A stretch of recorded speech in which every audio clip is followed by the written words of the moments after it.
Okay, so we are going to round out the Chapter 7 coverage of enzymes with talking about how we regulate them. Okay, so we're going to talk about the regulation of enzyme activity. And so this can happen in a number of ways, but I want to point out one thing, okay? It can be inhibitory. Okay, we talked about chemical inhibitors that we use for drugs, but there are molecules in the cell that will inhibit enzyme activity. But it also can be stimulatory or activation. So, stimulatory, okay? All right.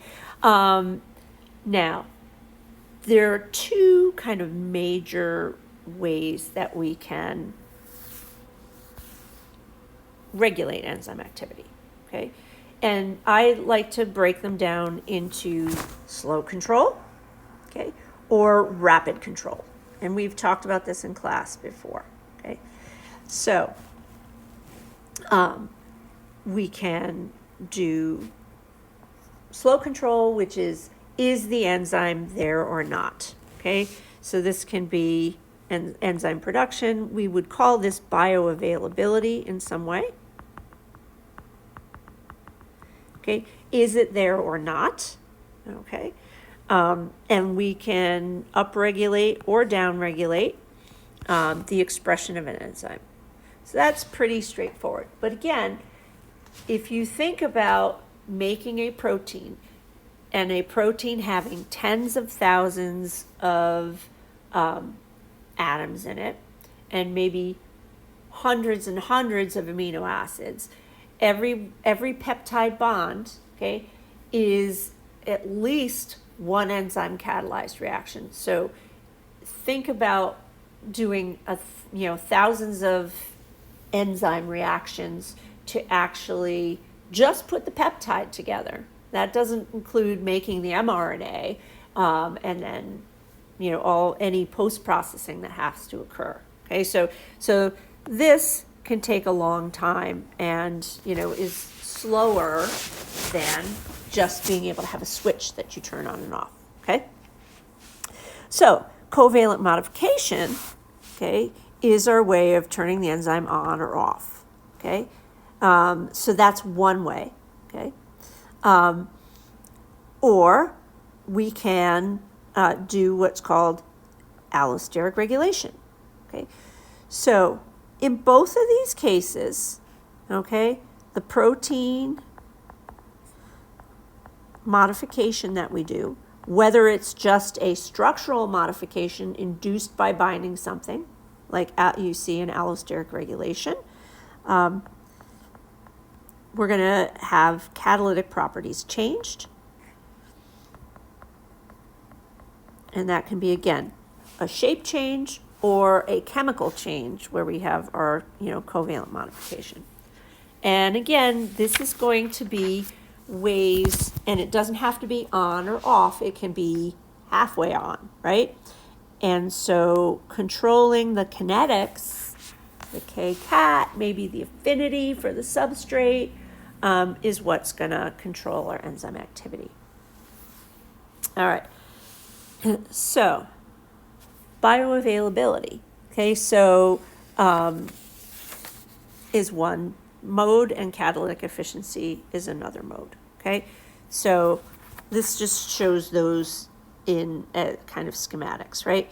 So we've got a gene, we've got RNA synthesis, RNA processing if you are a mammal or a eukaryote, and then so we've got our mature mRNA, and then we're going to make a protein. Well, that protein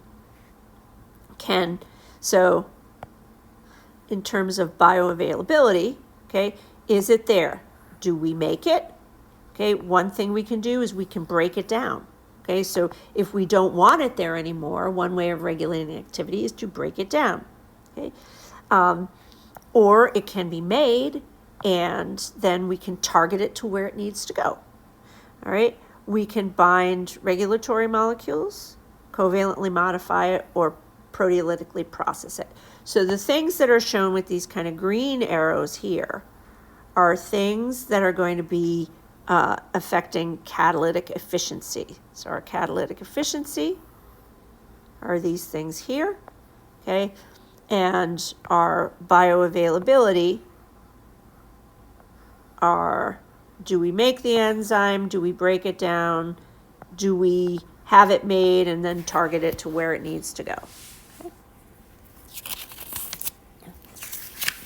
All right, so allosteric regulation, okay, is there's a nice animation that's associated with your textbook that shows you the enzyme regulation in this example here is ATCase. And it's enzyme that catalyzes the committed step in the pyrimidine biosynthesis pathway. So if you remember your nucleic acids, okay, we had purine and pyrimidine bases. So the pyrimidines were your T and your C. Okay, so so ATCase catalyzes the kind of what we call the committed step. It's the point of no return in pyrimidine synthesis, which is T and C bases, right? And so you're going to need pyrimidines if you have like a lot of adenines or a lot of guanines for them to pair with, okay? So what you're going to see is you're going to see inhibition by the product of the pathway and activation by the partner of the product of the pathway. So, so ATP activates and CTP is going to inhibit. And it's because they're going to bind to regulatory sites on the molecule that we'll look at a schematic of. But so here is kind of a broken diagram of the pathway, but this is just a quick view. So it catalyzes the combination of carbamyl aspartate, phosphate and aspartate into N-carbamyl aspartate. And so this is the enzyme. And after many other steps, you get CTP molecules. Again, the nucleotide that's used in DNA. Okay? And this is going to inhibit the enzyme that causes it to be made. So if there's enough of this in the cell, it will shut down its synthesis, saving the cell energy. And this is a way to maximize the efficient use of our metabolic intermediates. Okay? How does this happen? All right. Well, there's two states, just like in hemoglobin. We have the T state and the R state, right? So the T state, just like the T state in hemoglobin, was the low oxygen affinity, and the R state is high affinity. Okay, the R state is the active state, and the T state is the inactive state. Now, this enzyme has a complex quaternary structure.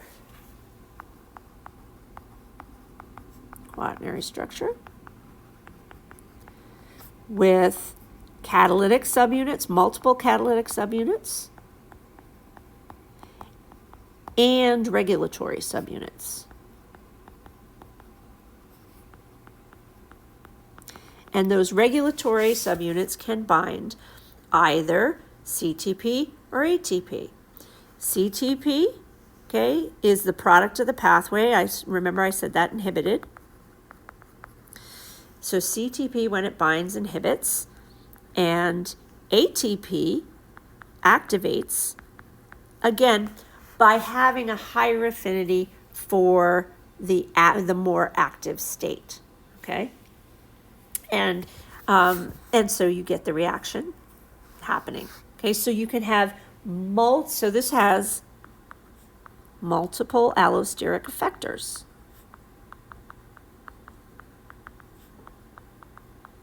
So the allosteric effector is the molecule that binds and either activates or inhibits. So ATP is the activator, CTP is the inhibitor.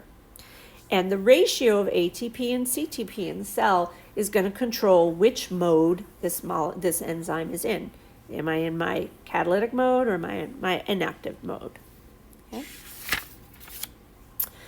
Now, I said there was a complex quaternary structure. If you look at the animation, what you'll see is in green, you'll see there's 3 catalytic subunits.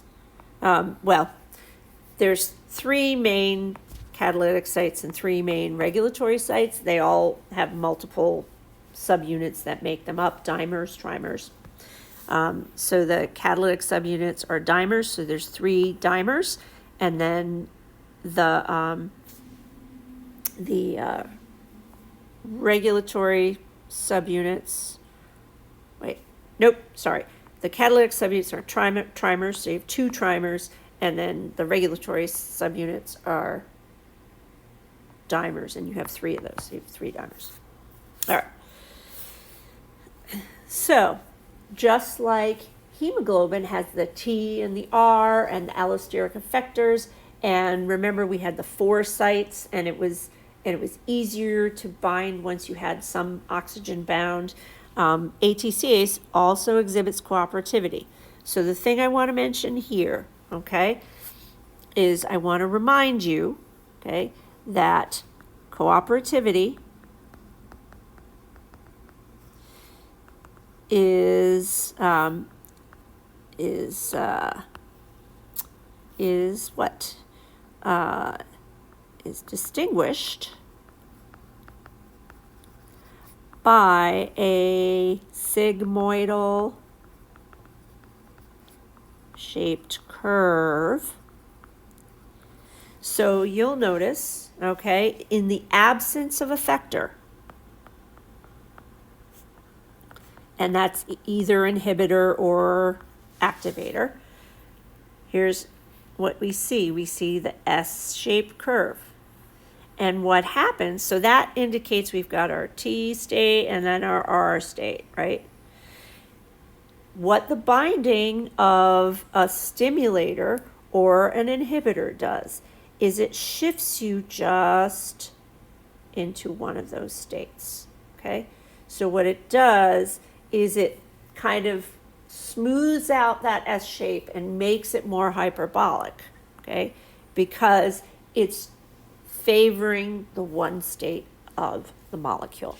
And that's how allosteric regulation works, okay?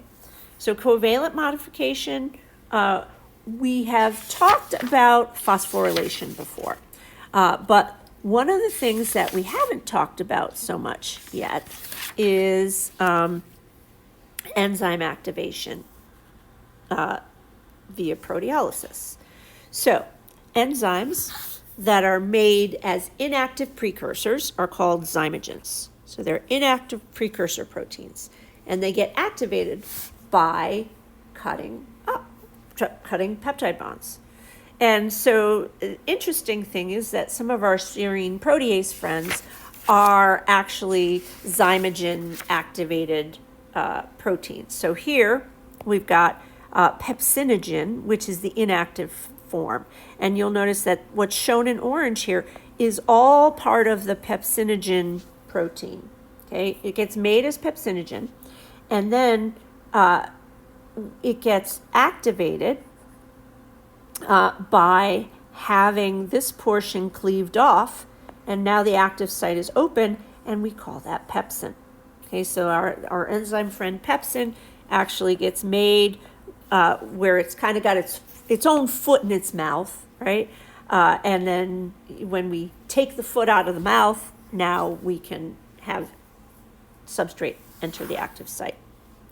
So another protease that gets activated as a zymogen, okay, or starts out as a zymogen and then gets activated, is chymotrypsin. Okay, so eventually where we're going is, oops, it got cut off. But what should be at the bottom of this slide is chymotrypsin. active chymotrypsin, the molecule that you know all about its enzymatic mechanism, its two-phase mechanism. Well, it starts out life as something called chymotrypsinogen. Now, the reason it's useful for proteases to be activated by proteolytic cleavage is because that's a very quick way of turning it on. So if you consume protein and you need to break down protein, you can do it in kind of an immediate response to consuming that protein, right? So here's chymotrypsinogen is produced as two peptides that are connected by lots of disulfide bonds. So you see all these disulfide bonds connecting different parts of the molecule, and one actually connects two chains. So this one right here connects two different chains. All right, so the molecule, the starting molecule is called chymotrypsinogen. Okay, it gets cleaved by the enzyme trypsin.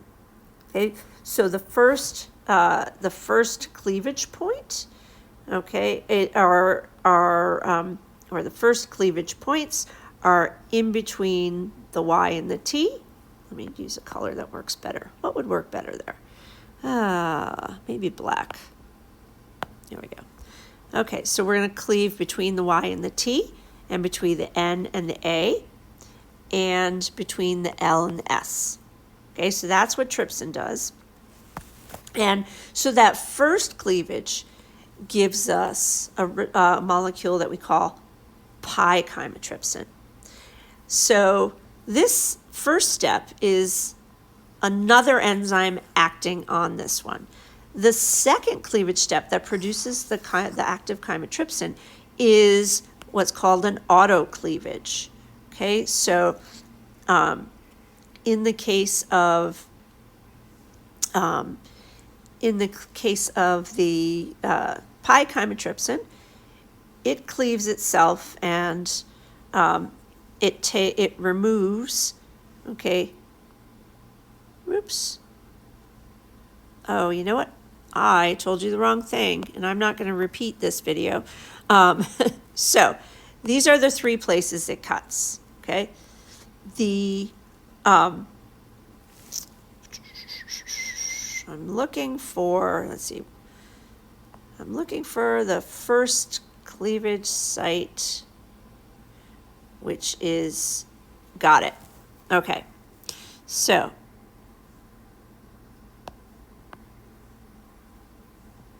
the first cleavage site is,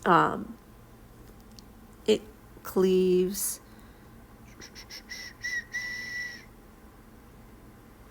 let's see. Okay, so pi chymotrypsin cleaves at these sites. There we go. I found it. I found the spot that I was. So trypsin creates this first cleavage here. Okay, so we have one molecule, lots of disulfides, and so the first cleavage is this spot right here, and that's done by the chymotrypsin, by the trypsin. Point is, trypsin has to cleave at once, then it makes pi chymotrypsin. Pi chymotrypsin auto-cleaves itself in several other positions, producing the active molecule finally. All right, so we've talked about phosphorylation being an activation mechanism, but we can add other functional groups, right? So we can add phosphate groups, methyl, acetyl groups, adenylyl groups, or uridyl groups, okay? The most common is that phosphorylation of our hydroxyl-containing residues by kinases. So kinases, remember, add phosphate using ATP as a phosphate donor, and kinases or phosphatases remove phosphate groups. All right. So here's just a final example, and this is glycogen phosphorylase, which is an example of regulation by phosphorylation. not going to spend much time going over this because we actually talked about this specific example already, right? Glycogen is the glycogen phosphorylase takes the glycogen molecule, which is a glucose storage molecule, and it peels off a glucose group and phosphorylates it. And we've got our T state and our R state. R states, remember, are always our active state. T states are always our inactive state. And so this enzyme, when it has a phosphate on it, okay, is active. Okay, so the phosphorylated form is active.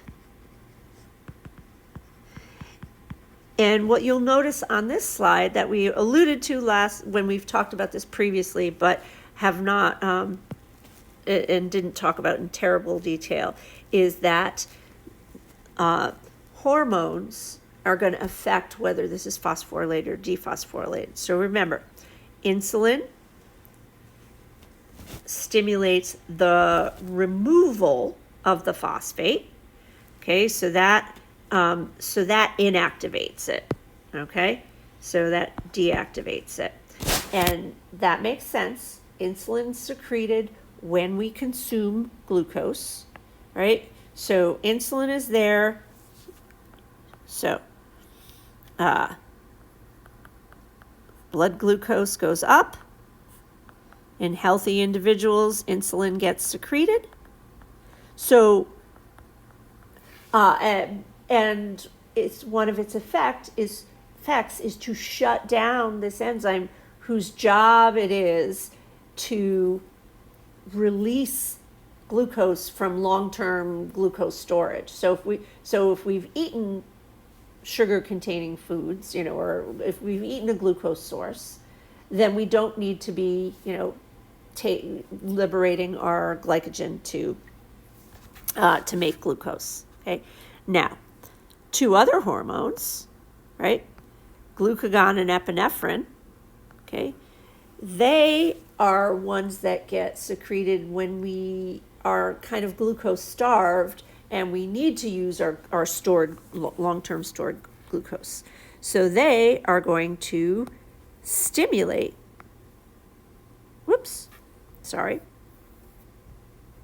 they're going to stimulate phosphorylase kinase to activate this enzyme. Okay, so here we've got activation by phosphorylation, and here we've got deactivation. And it's all in response to whether or not there's glucose present. Okay. All right. Okay. And that is the end of enzymes. So, next up, carbohydrates. Oops.